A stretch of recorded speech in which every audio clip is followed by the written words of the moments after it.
চতুর্থ শ্রেণীর শিক্ষার্থী বন্ধুরা কেমন আছো সবাই? আশা করছি ভালো আছো। আলহামদুলিল্লাহ আমিও ভালো আছি।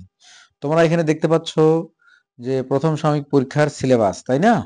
চতুর্থ শ্রেণী প্রথম সাময়িক পরীক্ষার সিলেবাস।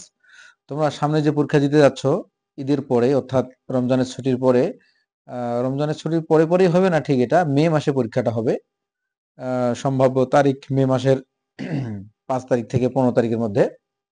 যাই হোক, এই পরীক্ষায় তোমাদের প্রত্যেকটা বিষয়ের কতটুকু পড়া উচিত, পড়তে হবে, ওটা ফিক্সড করা আছে। এটা তোমাদের জেনে রাখা উচিত, তাই না? তো আমরা জেনে নেই। 1 নম্বর হচ্ছে বাংলা। বাংলা হচ্ছে 1 থেকে 31 পৃষ্ঠা পর্যন্ত পড়বে তোমরা। এর বাইরে পড়ার দরকার নেই। হ্যাঁ, পড়লে সমস্যা নেই, তবে 1 থেকে 31 পৃষ্ঠার মধ্যে পরীক্ষা হবে। 2 নম্বর হচ্ছে ইংরেজি। 1 থেকে 29 পৃষ্ঠা পর্যন্ত তোমাদের পড়তে হবে। 3 নম্বর গণিত, 1 থেকে 52 পৃষ্ঠা পর্যন্ত। বিজ্ঞান 1 থেকে 33 পৃষ্ঠা পর্যন্ত। ঠিক আছে?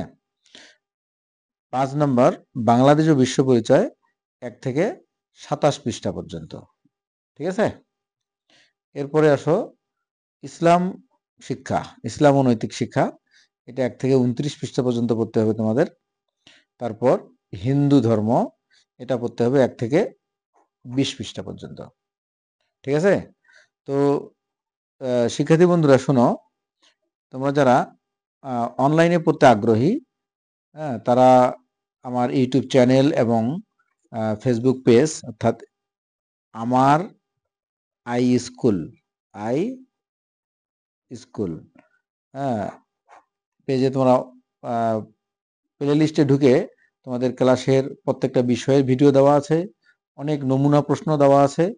হ্যাঁ, তোমরা যারা অনলাইনে পড়তে আগ্রহী তারা অবশ্যই অবশ্যই আমাকে এই নাম্বারে কল করবে। ওকে?